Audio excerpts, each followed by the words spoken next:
Assalamualaikum warahmatullahi wabarakatuh. Untuk meningkatkan hasil-hasil penelitian yang bisa menunjang historiografi Indonesia adalah ditulisnya skripsi mahasiswa di perguruan tinggi yang mempunyai Fakultas Ilmu Budaya dan Fakultas Keguruan Ilmu dan Ilmu Pendidikan, yaitu dengan fokus atau tema sejarah lokal. Di sini ada semacam tanggung jawab yang dipikul oleh perguruan tinggi yang berada pada lokalitas tertentu. Jadi tema-tema yang berkaitan dengan sejarah lokal ini saya kira cukup luas setelah ada pertemuan antara diakronis dan sinkronis. Nah, sehingga tema-tema sejarah lokal bertebaran di depan mata, sehingga mahasiswa diberi kesempatan untuk memilih sesuai dengan seleranya masing-masing untuk melakukan penelitian sejarah lokal. Nah, selera ini memang terkait dengan perhatian dan minat mereka terhadap aspek tertentu. Ya, misalnya ada yang tertarik dengan penelitian sejarah kuliner, kemudian sejarah kesenian, sejarah religi, kemudian juga sejarah mode pakaian, atau katakanlah sejarah pakaian tradisional, kemudian sejarah permainan tradisional yang sebenarnya sehari-hari kita melihatnya dalam kehidupan masyarakat.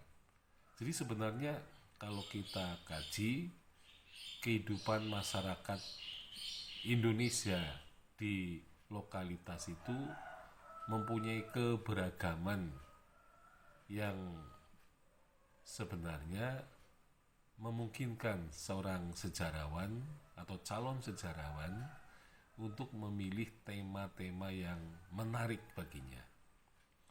Tentu saja memang ini sifatnya subjektif, tetapi seorang calon sejarawan harus mencari alasan-alasan ilmiah yang tentu saja mendukung ya penelitian itu.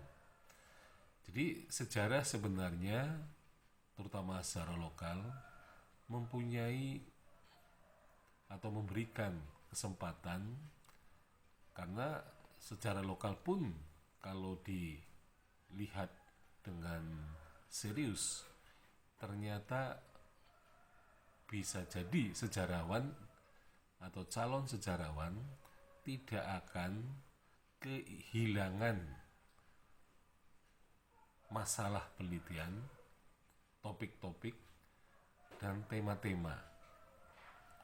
Karena dengan pertemuan tadi antara diakronis dan sinkronis, maka sejarah mempunyai kekayaan yang luar biasa, sehingga tidak mungkin seorang sejarawan akan kehabisan ya, tema-tema, topik-topik, dan masalah-masalah penelitian. Justru dengan itu akan bisa menggali sebanyak-banyaknya ya, dari sejarah lokal itu. Nah, hampir dipastikan bahwa sejarah lokal di masing-masing lokalitas itu berada pada kondisi kekosongan. Artinya jarang sekali ya, sejarawan atau calon sejarawan mempunyai perhatian terhadap peristiwa-peristiwa kecil di tingkat pedesaan yang menarik perhatiannya, ya, karena seringkali memang sejarah desa, jadi kalau kita kaji sejarah desa di seluruh Indonesia, saya kira belum ditulis dengan serius oleh para sejarawan. Nah, sehingga sebenarnya dengan penulisan sejarah desa-desa di seluruh Indonesia, maka akan munculnya karya-karya yang sebenarnya bisa bernilai atau berkualitas.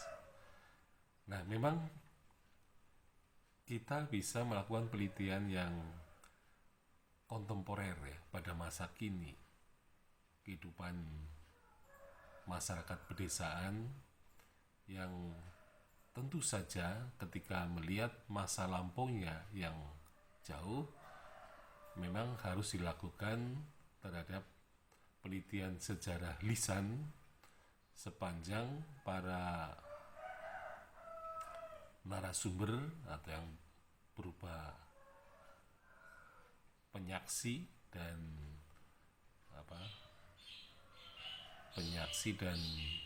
pelaku sejarah yang masih hidup.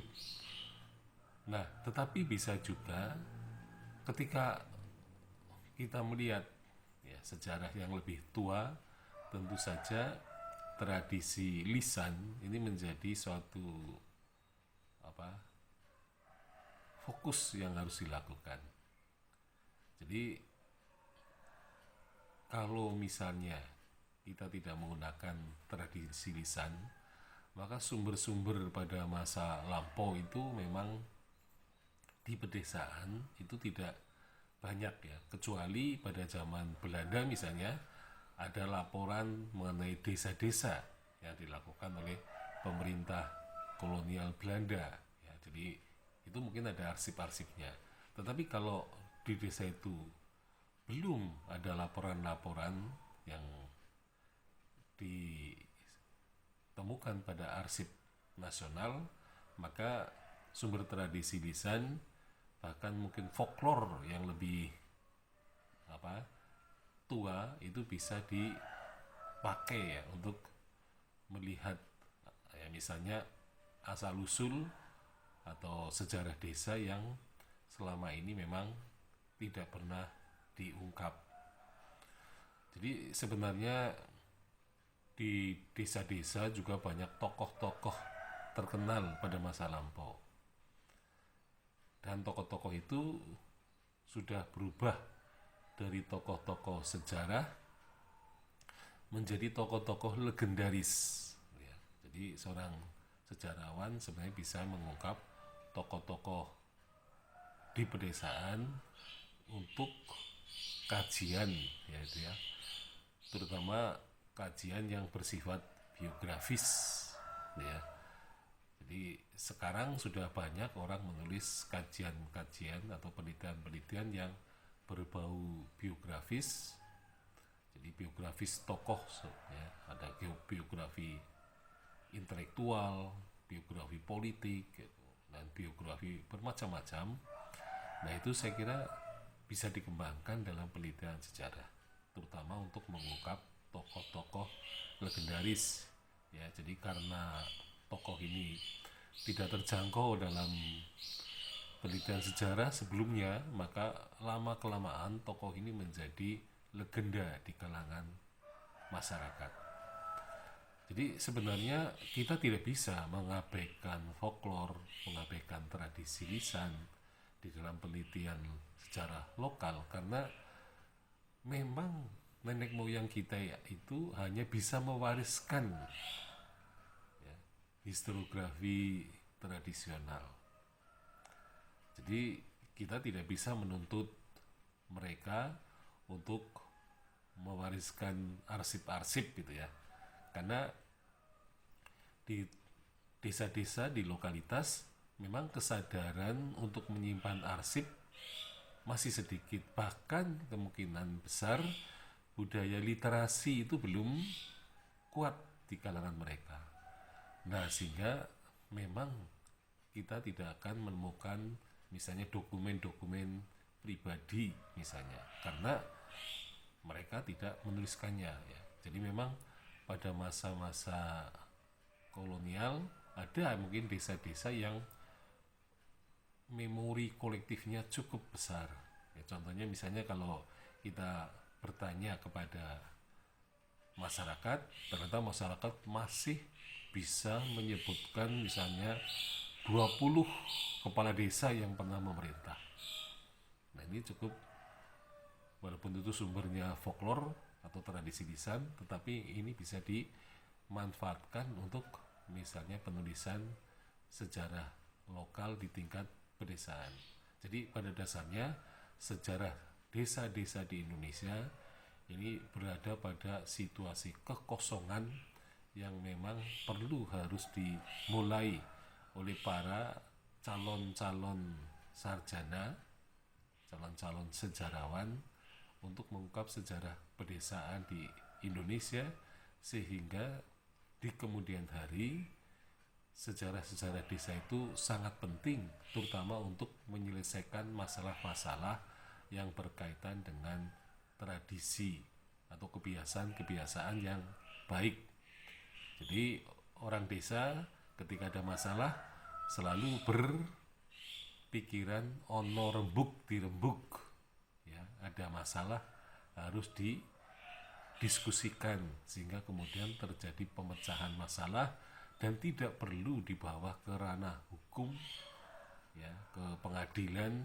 Nah, sehingga kehidupan yang guyup rukun di pedesaan bisa tetap dipertahankan.